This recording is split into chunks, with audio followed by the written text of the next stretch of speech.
Shalom, saudara yang dikasih Tuhan, apa kabar? Semoga baik dan pada hari ini kita bertemu kembali di dalam Renungan Bina Iman GKI Klase Solo. Sebelum dengar firman Tuhan, mari kita berdoa.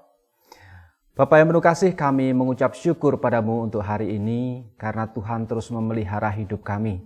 Terlebih dari itu Tuhan, kami memiliki harta yang begitu indah karena kami telah memiliki keselamatan di dalam Yesus Kristus.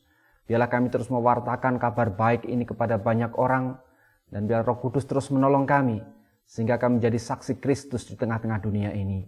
Dan sebentar kami akan mendengar firman-Mu, kami mohon pertolongan-Mu agar dapat memahami firman ini dengan baik, dan melakukan di dalam kehidupan sehari-hari. Di dalam Tuhan Yesus kami berdoa. Amin.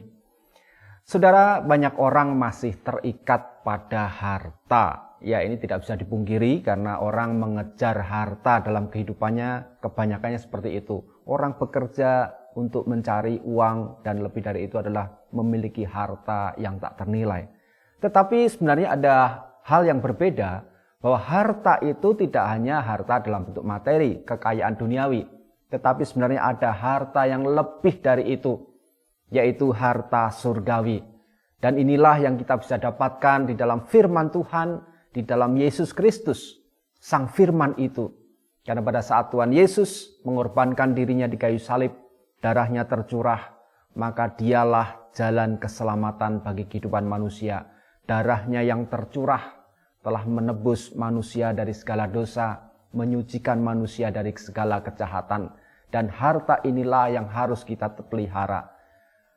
Rasul Paulus kepada Timotius, anak rohaninya, dan juga kepada kita semua, menasihati hal ini, dan ini menjadi pegangan juga dalam kehidupan kita. Kita akan baca dari 2 Timotius 1 ayat 13 sampai 18. Saya akan membacakan untuk saudara sekalian.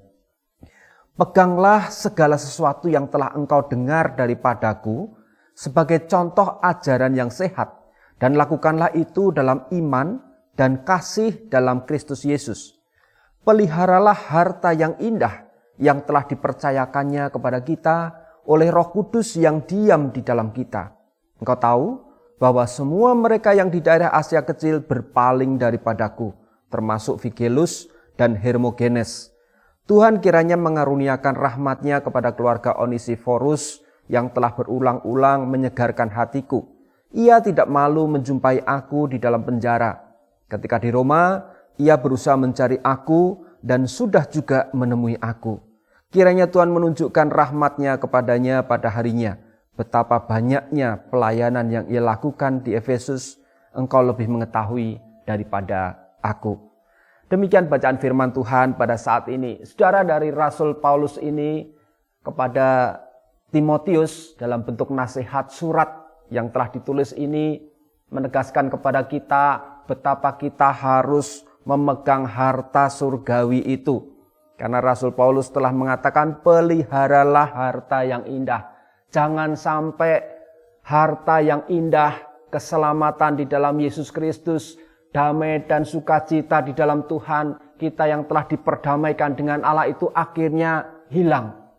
Karena kita tidak lagi berpaling kepada Tuhan, tidak lagi memegang harta, tidak memelihara harta itu. Karena itulah sebenarnya harta yang terindah dan harta yang paling berharga di dalam kehidupannya kita. Apa sih yang dicari orang di dalam kehidupan ini?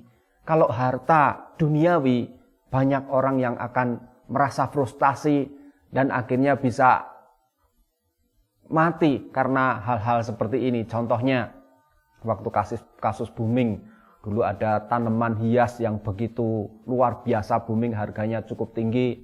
Sampai di Solo mungkin merebak, di Jakarta waktu itu juga mulai merebak. Nah, ada orang-orang yang tidak mau melepas tanamannya.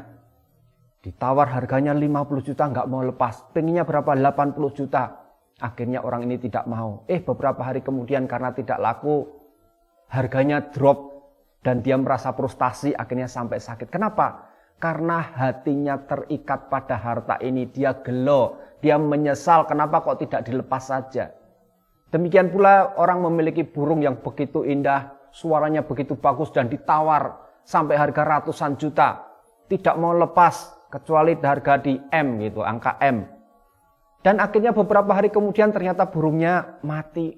Dan dia merasa sedih sekali karena dia terikat oleh harta ini. Dan dia sangat menyesal kenapa saya tidak melepas burung ini dengan harga yang ratusan juta itu. Kenapa itu bisa terjadi? Karena dia masih mengikatkan diri pada harta. Tetapi seumpama dia mengikatkan diri pada harta surgawi yang tidak kita lihat, tapi membuat hati kita damai sejahtera, membuat hati kita bersuka cita, menerima kehidupan kekal, maka apapun yang terjadi di dunia ini, walaupun harta dunianya ludes, habis, dia akan tetap sukacita, merasa damai karena memiliki Kristus di dalam kehidupannya. Inilah yang juga dinasihatkan oleh Rasul Paulus, sehingga dia meminta, peganglah segala sesuatu yang telah engkau dengar daripadaku sebagai contoh ajaran yang sehat. Kita perlu meneladani kehidupan para rasul, juga orang-orang yang ikut di dalam pelayanan. Terlebih dari itu, kita harus meneladani Yesus Kristus, Sang Firman itu. Pada saat kita tunduk dan setia melaksanakan firman Tuhan itu, maka kita akan merasakan damai sejahtera. Apalagi saat kita memberitakan kasih Tuhan, memberitakan Injil Yesus Kristus ke sebanyak mungkin orang, dan orang juga merasakan sukacita, maka hati kita akan terus berbunga-bunga, merasakan sukacita, walaupun harus menghadapi tantangan berat, menghadapi persoalan-persoalan, penderitaan-penderitaan di dunia, tetapi semua akan lewat pada saat kita merasa bahwa Tuhan telah memilih kita dan kita mendapatkan tempat di kerajaannya di surga. Dan itu sukacita. Sehingga inilah yang terus harus kita wartakan, kabar sukacita dari Tuhan, dan peganglah harta yang indah itu di dalam kehidupan kita. Tuhan memberkati dan menyertai kita. Amin. Mari kita berdoa. Kami mengucap syukur kepadamu Tuhan, karena kami telah memiliki Yesus Kristus, Sang Firman Allah yang telah menjelma menjadi manusia, dan memberikan jalan kepada kami untuk datang kepada Bapa. Karena dialah jalan dan kebenaran dan hidup. Barang siapa tidak percaya kepadanya, maka dia tidak akan menerima keselamatan. Dan kami yakini itu bahwa Yesus adalah satu-satunya jalan.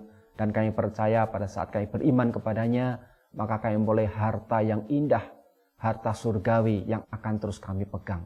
Terima kasih, berikan kepada kami kekuatan dan Roh Kudus untuk membantu kami menjalani kehidupan ini dengan tetap menyandarkan hidup pada kuasa Tuhan dan melakukan firman itu di dalam kehidupan sehari-hari. Dalam Tuhan Yesus kami berdoa. Amin.